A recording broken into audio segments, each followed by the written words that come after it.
Assalamualaikum warahmatullahi wabarakatuh. Apa kabar Bapak Ibu guru hebat dimanapun berada? Salam mulia dan bahagia. Saya Deska Trianita, CGP Angkatan 5 Bengkulu Utara, akan mempresentasikan modul 1.4 mengenai budaya positif. Apa sih budaya positif? Pastinya Bapak Ibu tidak asing lagi dengan kata-kata ini. Budaya positif merupakan perwujudan dari nilai-nilai atau keyakinan universal yang diterapkan di sekolah. Budaya positif diawali dengan perubahan paradigma tentang teori kontrol yang selama ini penerapannya adalah guru merasa berkewajiban mengontrol perilaku murid agar memiliki perilaku sesuai yang diharapkan. Nyatanya, setelah mempelajari modul ini, tidak seperti itu Bapak Ibu. Pada modul-modul sebelumnya kita pernah belajar tentang refleksi filosofis pendidikan Ki Hajar Dewantara. Kemudian visi guru penggerak, nilai-nilai dan peran guru penggerak. Di mana modul-modul sebelumnya ini berkaitan dan berkontribusi terhadap modul 1.4 mengenai budaya positif. Saya akan memberikan sedikit kesimpulan tentang koneksi antar materi mengenai modul 1.4 ini. Pada modul budaya positif ini, pengalaman mengajar bertahun-tahun mendampingi murid-murid tumbuh berkembang, menyadari bahwa budaya positif di sekolah sangatlah penting untuk mengembangkan anak-anak memiliki karakter yang kuat sesuai dengan profil pelajar Pancasila. Bapak Ibu pasti masih ingat tentang profil pelajar Pancasila, yang mana profil pelajar Pancasila ini diimplementasikan di dalam kurikulum baru, yaitu kurikulum Merdeka Belajar.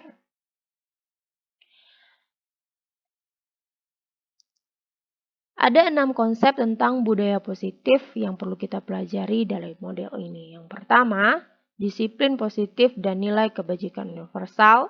Yang kedua, teori motivasi, hukuman, dan penghargaan. Yang ketiga, keyakinan kelas. Yang keempat, kebutuhan dasar manusia dan dunia berkualitas. Yang kelima, restitusi 5 posisi kontrol. Dan yang keenam, segitiga restitusi. Saya akan membahas sedikit ya mengenai 6 konsep ini. Konsep yang pertama mengenai disiplin positif dan nilai-nilai kebajikan universal. Menurut Ki Hajar Dewantara, merdeka itu artinya tidak hanya terlepas dari perintah, akan tetapi juga cakap memerintah diri sendiri.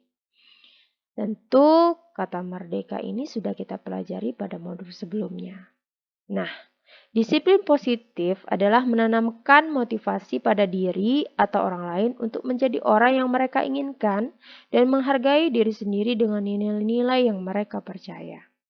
Motivasi diberikan akan berdampak jangka panjang pada perubahan perilaku tanpa terpengaruh oleh hukuman dan hadiah. Bapak Ibu, selama ini pemahaman kita mengenai hukuman dan hadiah untuk mendisiplinkan anak ternyata salah. Nah, konsep berikutnya, teori motivasi, hukuman, dan penghargaan. Ada 3 motivasi perilaku manusia menurut Diane Gossen, yaitu 1. Untuk menghindari ketidaknyamanan, 2. Untuk mendapatkan imbalan dan penghargaan dari orang lain, 3. Untuk menjadi orang yang mereka inginkan. Al-Fiqhon mengemukakan bahwa baik hukuman dan penghargaan adalah cara-cara mengontrol perilaku seseorang yang menghancurkan potensi untuk pembelajaran. Tindakan belajar adalah penghargaan yang sesungguhnya yang didapat melalui motivasi intrinsik agar seseorang melakukan budaya positif sesuai dengan nilai kebajikan yang diyakininya. Jadi Bapak Ibu, hukuman dan penghargaan bukanlah cara yang baik yang kita terapkan dalam proses pembelajaran untuk membentuk menuntun perilaku murid menjadi lebih baik. Yang ketiga adalah keyakinan kelas. Mengapa keyakinan kelas? Nah, konsep keyakinan kelas ini merupakan nilai-nilai kebajikan universal yang diyakini dan disepakati bersama untuk menanamkan motivasi intrinsik dalam diri seseorang. Ada beberapa kegiatan dalam pendalaman keyakinan kelas. Yang pertama, kegiatan tampak seperti, tidak tampak seperti. Ini akan kita lakukan dapat berupa seperti tabel T dan tabel Y yang akan saya tampilkan. Kemudian kegiatan kedua adalah tugas saya, tugas kamu, yang mana di dalamnya mempelajari tanggung jawab serta hak setiap warga negara. Oh, setiap warga kelas ya Bapak Ibu. Nah, ini contoh tabel T dari nilai rasa diterima dan dimiliki.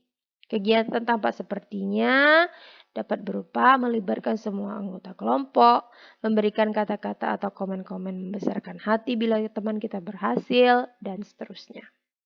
Nah, sedangkan kegiatan tidak tampak seperti yaitu mengucilkan salah satu teman kita, marah atau iri atas keberhasilan teman kita. Nah, ini contoh di tabel T.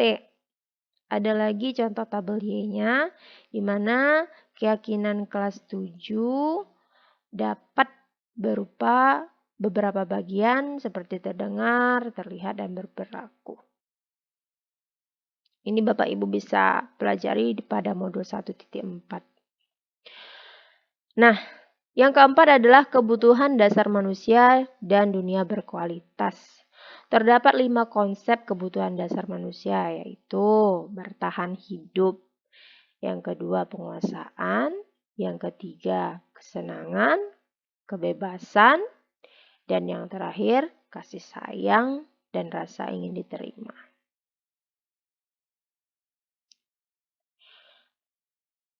Tuangkan kebutuhan dasar Anda pada contoh matriks dunia berkualitas, kebutuhan apa yang sudah terpenuhi dan kebutuhan apa yang ingin Anda dapatkan. Nah, ini adalah matriks yang dimana Bapak Ibu menyimpulkan dunia berkualitas seperti apa yang Bapak Ibu inginkan berdasarkan kebutuhan dasar yang sudah terpenuhi ataupun yang belum terpenuhi. Sehingga kita memiliki tujuan dan program untuk memperbaiki diri menjadi lebih baik.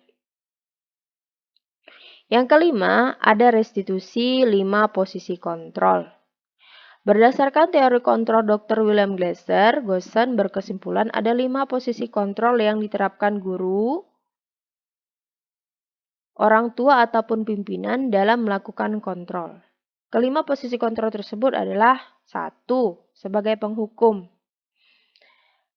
Nah, sebagai penghukum ini Bapak Ibu biasanya guru memberikan hukuman kepada murid. Ini dampaknya bisa berupa fisik ataupun psikis. Yang kedua, posisi kontrol pembuat rasa bersalah. Posisi kontrol ini membuat murid merasa gagal terhadap apa yang telah dilakukannya. Hal ini perlu dihindari oleh guru dalam menangani masalah yang dihadapi murid. Yang ketiga, posisi kontrol teman. Nah, guru memperlakukan dirinya seperti teman murid itu sendiri. Posisi kontrol ini akan berdampak memberikan rasa aman dan kenyamanan terhadap murid. Akan tetapi memiliki beberapa kelemahan sehingga murid hanya akan senang ataupun suka terhadap guru-guru tertentu saja.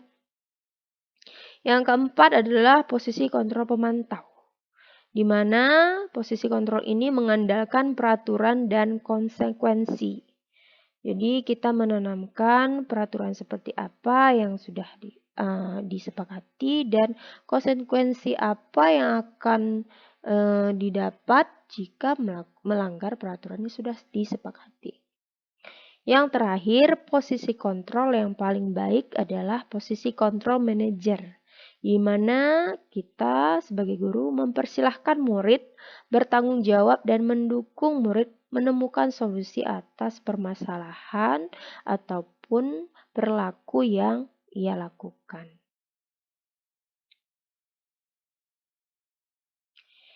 Yang terakhir, konsep dalam budaya positif ini adalah segitiga restitusi.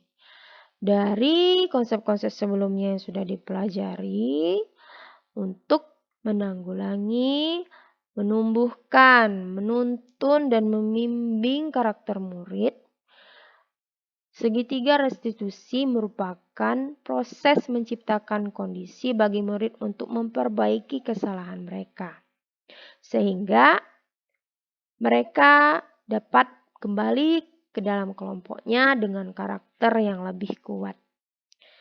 Segitiga restitusi ini memiliki beberapa langkah Bapak Ibu. Nah, akan berjalan baik jika guru memposisikan dirinya dalam posisi kontrol, pemantau, dan manajer. Di mana posisi kontrol ini memberikan motivasi intrinsik yang baik tentang nilai-nilai kebajikan universal dan budaya positif yang telah disepakati bersama murid dalam kesepakatan kelas. Adapun langkah-langkah restitusi antara lain yang pertama, menstabilkan identitas melalui pertanyaan-pertanyaan reflektif tanpa menghakimi dan menyalahkan. Yang kedua, memvalidasi tindakan yang salah, yaitu dengan cara memahami kebutuhan dasar dari setiap tindakan yang telah dilakukan anak. Tentu, murid memiliki alasan tertentu sehingga dia melakukan tindakan tertentu. Yang ketiga adalah menanyakan keyakinan dengan cara menghubungkan nilai-nilai yang ia percaya sehingga berpindah menjadi orang yang ia inginkan. Nah, keyakinan-keyakinan ini sudah dibuat oleh guru bersama dengan murid melalui kesepakatan kelas, yang mana ini akan menjadi budaya positif yang dibangun bersama oleh semua warga, kelas, ataupun sekolah. Adapun bagian segitiga restitusinya seperti ini ya Bapak Ibu. Ya, menstabilkan identitas, kemudian validasi tindakan, dan menanyakan keyakinan. Ini ada beberapa pertanyaan yang membangun ataupun mendukung untuk melakukan langkah restitusi ini. Seperti kamu tentunya punya alasan mengapa melakukan itu. Adakah cara yang lebih efektif untuk mendapatkan apa yang kamu butuhkan? Atau kamu ingin menjadi orang seperti apa? Apakah perilaku yang kamu buat itu sudah sesuai dengan kesepakatan kelas yang kita sepakati? Nah, itu pertanyaan-pertanyaan reflektif yang dapat membangun rasa motivasi diri anak sehingga adapun tindakan dan perilaku yang dia buat itu tidak dihakimi dengan hukuman dan rasa bersalah. Baik Bapak Ibu, guru hebat, pengguru penggerak yang dimanapun berada, demikianlah pemaparan dan penjelasan dari saya mengenai koneksi antar materi yang berada pada modul 1.4 tentang budaya positif yang nantinya akan diimplementasikan dan diterapkan melalui kesepakatan kelas yang dibuat antara guru dan siswa di sekolah. Lebih dan kurang saya mohon maaf apabila dalam penyampaian terdapat banyak kekurangan, itu datangnya dari saya dan kepada Tuhan saya mohon ampun. Terima kasih, salam bahagia, saya Deska Trianita, CGP Angkatan 5 Bengkulu Utara. Assalamualaikum warahmatullahi wabarakatuh.